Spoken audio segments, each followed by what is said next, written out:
जय श्री राम दोस्तों। मैं यूट्यूब पर तो काफ़ी दिनों से जाती थी क्योंकि मेरा एक कुकिंग का चैनल है, मगर मैं बाबा नीम करोली को बहुत ज़्यादा नहीं जानती थी। मगर एक दिन अचानक से ही मैंने उनका वीडियो देखा जो कि भाई विनोद शुक्ला जी ने शेयर किया था, और मैं इतनी प्रभावित हुई कि जहाँ जहाँ मुझे उनका जो भी वीडियो दिखाई दिया, मैं हर दिन पूरे दिन जितना मुझे समय मिलता था उतना समय मैं पढ़ने लगी थी। और पढ़ते पढ़ते मुझे इतनी ज़्यादा इच्छा हो गई कैंची धाम जाने की कि अगली फुर्सत मिलते ही मैं कैंची धाम पहुंच गई। और मैं सच बताऊं, वहाँ की जो ऊर्जाएं हैं वो अद्भुत है। इस चीज़ को मैं शब्दों में वर्णन नहीं कर पाऊँगी। जो वहाँ जाते हैं उन्हें वो महसूस होता है। जैसे ही मैंने कैंची धाम आश्रम में पैर रखा, मेरी आंखों से अविरल आंसू बहने लगे, जैसे मैं कोई एक छोटी सी बच्ची हूँ और मैंने अपने खोए हुए माता पिता को पा लिया हो। जितने समय मैं वहाँ बैठ के हनुमान चालीसा पढ़ती रही, 11 बार मैंने हनुमान चालीसा पढ़ा वहाँ बैठ के, उतने समय मेरी आंखों से आंसू बहते रहे। मेरी सामने दीवार पर बाबा की बड़ी सी तस्वीर लगी हुई थी। मैं उन्हें एकटक देख रही थी और मेरा मन भावुक हुआ जा रहा था। वो खुशी के, प्रसन्नता के आंसू थे। ऐसा लग रहा था कि मैंने अपना खोया हुआ सब कुछ पा लिया है। और वो क्षण था जो मैंने अपने आप को उन्हें समर्पित कर दिया और कह दिया कि बाबा, आज से मैं आपकी और आप मेरे। आप सब में भी बहुत सारे लोग ऐसे ही होंगे जो उनके बारे में कुछ भी नहीं जानते होंगे।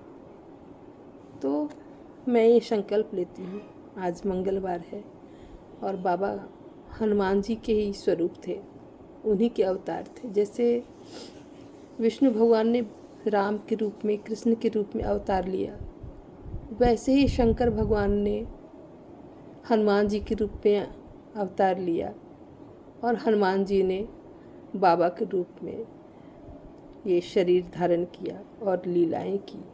और लीलाएं की भी तो इसलिए कि धर्म की स्थापना ज़्यादा से ज़्यादा हो सके, धर्म को लोग ज़्यादा से ज़्यादा ग्रहण कर सके। कहते हैं कि कलयुग में सारे देवी देवता चले गए सुधाम, मगर श्री हनुमान जी अभी भी, पवन पुत्र हनुमान जी हवाओं में घूमते हैं, और जो उनको याद करता है, हृदय से याद करता है, उसके पास वे तत्क्षण पहुंचते हैं।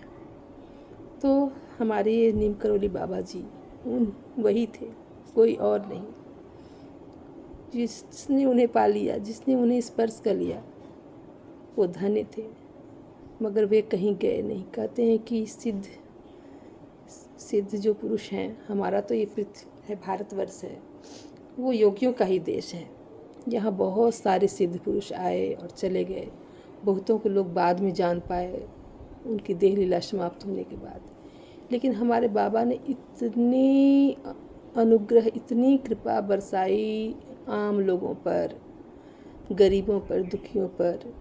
इतने आश्रम बनवाए, इतने मंदिर बनवाए कि उनकी सिद्धियाँ किसी से छुपी नहीं रह पाई। और बहुतों को उन्होंने अनुग्रहित किया, बहुतों को। और आज मंगलवार के दिन, उन्हीं के दिन मैं ये संकल्प लेती हूँ।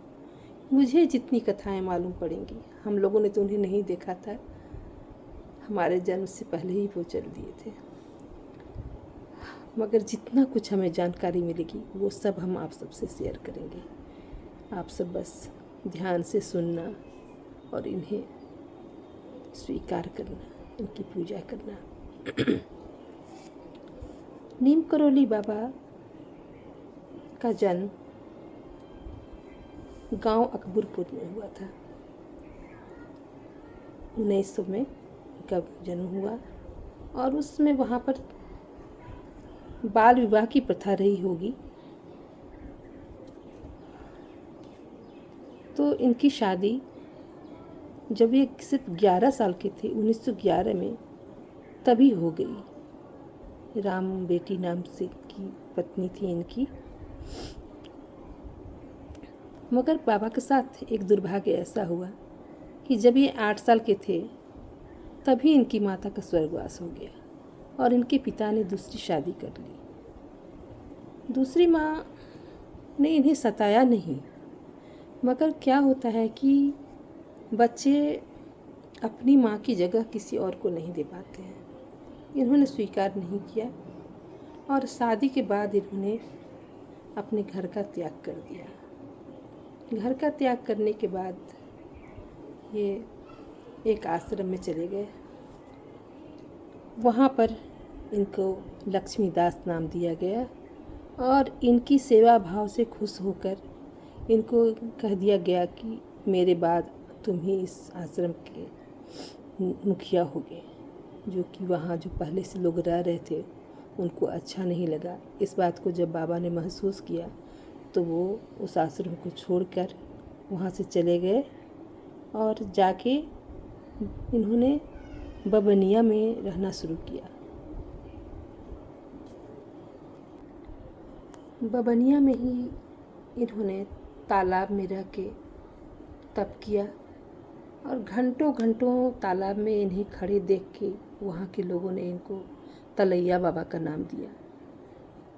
इनका शुरू का नाम रहा लक्ष्मी नारायण शर्मा, फिर आश्रम में इनको लक्ष्मीदास नाम दिया गया और बबनिया में तलैया में साधना करने के कारण वहाँ के लोगों ने इनको तलैया बाबा कहना शुरू किया। बाबा के भक्त कहते हैं, जो उनके जानकार है, वे कहते हैं कि जब वे महिलाओं को आते हुए देखते थे तो पानी में घंटों गोता लगा के बैठ जाते थे और बाद में फिर निकलते थे। या फिर तलैया के पास से गुजरने वाले लोग, खास करके बच्चे, जब उनसे प्रसाद मांगते थे, कोई बोलता था मुझे मिठाई दीजिए, कोई फल मांगता था, तो जो कुछ भी मांगता था वो पानी में खड़े खड़े उसकी तरफ उछाल देते थे। जबकि उसमें उनकी उम्र बहुत कम रही होगी, मगर उन्होंने ऐसी सिद्धियां प्राप्त कर ली थी तो उनकी प्रसिद्धि बढ़ने लगी। ऐसा अनुमान लगाया जाता है कि महाराज ने सर्वप्रथम हनुमान जी की मूर्ति का निर्माण बबनिया में ही किया था। बबनिया गुजरात में श्री रामबाई आश्रम के पास एक तालाब में के पास है। यहीं इन्होंने ये पहली मूर्ति बनाई थी, जो संभवतः इन्होंने अपने हाथों से बनाया था। और दूसरी मूर्ति इन्होंने नीब करौरी में बनाया। हमारे जो बाबा थे वो तो गुणों के खान थे। उनमें विशेषताएं कूट कूट के भरी हुई थी, जो बाकी किसी साधु संत में देखने को नहीं मिलती है। संतों जैसे भगवा वस्त्र उन्होंने कभी धारण नहीं किया। उन्होंने कभी बहुत ज़्यादा पूजा पाठ नहीं किया, बल्कि उनके आश्रम में भी जो पूजा पाठ होते थे, यज्ञ होते थे, हवन होता था, उसमें भी वो कभी शामिल नहीं होते थे। व्यवस्थाएं सारी वो करते थे, मगर वो उसमें शामिल नहीं होते थे। और वो सबसे ज़्यादा महत्व माता पिता की सेवा को देते थे। कहते थे कि जिसने माता पिता की सेवा की उसको किसी पूजा पाठ की जरूरत नहीं है। बाबा संतों वाली सभी आडंबर से कोसों दूर थे। अपनी अद्भुत शक्तियों और सिद्धियों को छुपा कर रखने का प्रयास करते थे। उन्होंने अपने श्रीमुख से जो भी भविष्यवाणी की वो पूरी तरह सत्य साबित हुआ। जिसने भी संकट में उन्हें याद किया, तत्काल बाबा ने उसकी मदद की। अर्थहीनों पर उनकी जरूरत से ज़्यादा धनवर्षा की। 100 से अधिक हनुमान मंदिर और आश्रम बनवाए, जिनमें नियमित भजन कीर्तन और भंडारा कैसे संभव हो पा रहा है ये कोई नहीं जानता। उनके कंबल में अपार सिद्धियां भरी पड़ी हैं। वे कहते थे, मैं शिष्य नहीं भक्त बनाता हूँ। अगर लोग मुझे जान जाएंगे, विनोद से कहते थे वे अपने भक्तों को कि अगर लोग मुझे जान जाएंगे तो मेरे रोए रोए की ताबीज़ बना लेंगे, इसलिए वे कहीं ज़्यादा नहीं टिकते थे। एक साथ बाबा अपने गांव के प्रधान का पद संभाला, 3 बच्चों के पिता बने और कठोर साधना भी की, जो सिद्ध करता है कि गृहस्थ रहते हुए भी आप सिद्धियां कैसे प्राप्त कर सकते हैं। उनकी सिद्धियों को लोगों ने तब जाना जब नीम करौली में ट्रेन ने चलने से इनकार कर दिया। विशेषताएं तो भरी पड़ी थी बाबा में। घर जो सबसे बड़ी विशेषता थी वो थी कि सोने चांदी के थाल में सजा 56 भोग त्याग कर बाबा सुदामा के तंडुल को लपक लेते थे प्रेम से। वे अपने आश्रम में अधिक देर विदेशियों और उच्च पदस्थ अफसरों को टिकने नहीं देते थे और विनोद से कहते थे कि इन पर विशेष शक्तियाँ रहती हैं जिन्हें मैं अपने आश्रम में नहीं रहने देना चाहता हूँ। तो हमारे बाबा तो अद्भुत थे, निराले थे। जब ये 8 साल के थे तभी इन्होंने भविष्यवाणी कर दी थी कि आज हमारे घर में डाका पड़ने वाला है, मगर वो इतने छोटे थे कि उनकी बातों को किसी ने गंभीरता से नहीं ली और सचमुच उसी दिन उनके घर में डकैती हुई। तब लोगों ने जाना कि कुछ तो है। और जब वे नीम करौली पहुँचे तो एक दिन वो गंगा स्नान के लिए जा रहे थे। यहाँ जितनी भी बातें मैं या उनकी देह लीला समाप्त होने के बाद इस दुनिया में आने वाले लोग आप सबको बता रहे हैं, वो सब सुनी सुनाई है। क्या सत्य है, क्या इसमें झूठ है, क्या बनावट है, ये हम नहीं जानते।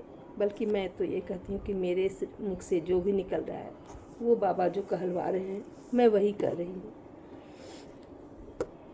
तो जैसा कि हम सब ने सुना कि बाबा गंगा स्नान को जा रहे थे और जैसे संतों की होती है वो बिना टिकट के चढ़ गए, या शायद उनके पास टिकट रहा होगा, मगर जब टिकट कलेक्टर उस कंपार्टमेंट में आया तो उन्होंने बिना ये पूछे कि आपके पास टिकट है या नहीं है, उनकी वेशभूषा देख के वे बहुत साधारण रूप से एक धोती पहने रहते थे और उस पर कंबल लपेटे रहते थे। तो उसने जो देखा इनका साधारण वेशभूषा, तो इनको ट्रेन से नीचे उतार दिया। नीचे उतर के बाबा ने अपना चिमटा वहीं पर नीम गाछ के पेड़ के नीचे बैठ गए और अपना चिमटा गाड़ लिया। उसके बाद ट्रेन रुक गई। लोगों ने लाख कोशिश किया ट्रेन चलाने की, मगर ट्रेन टस से मस नहीं हुआ। फिर लोगों का ध्यान गया कि अरे एक संत को ट्रेन से उतार दिया गया है। उसके बाद टिकट कलेक्टर को बोला गया कि जाओ उनसे माफ़ी मांगो। वो गया, उनसे माफ़ी मांगा। तो बाबा ने कहा कि मैंने कब रोका है तुम्हारी ट्रेन को, जाओ ले जाओ। वो खुद नहीं बैठे थे, कहने वाले जानकार लोग कह रहे हैं कि वो खुद नहीं बैठे थे, मगर जब उन्होंने कहा कि जाओ अपनी ट्रेन ले जाओ तो वो ट्रेन चल पड़ी। और तब उन्होंने शर्त रखी थी कि इस स्टेशन का नाम नीम करौली रखा जाए और किसी भी साधु संत को टिकट के लिए परेशान नहीं किया जाए। तो ये थी बाबा की एक छोटी सी कथा, संक्षिप्त कथा। लीलाएं तो उन्होंने बहुत की, कथाएं तो उनकी हजारों भरी पड़ी हैं और मुझे अच्छा लगेगा उनकी कथाओं का वर्णन करने में। मैं बार बार आऊँगी, उनकी कथाएं सुनूंगी। आप सब उनकी कथाएं ध्यान से सुनना और उनकी शरण में जाना। और एक बार प्रेम से बोलिए जय श्री राम, जय हनुमान, जय बाबा नीम करौली, जय कैंची धाम।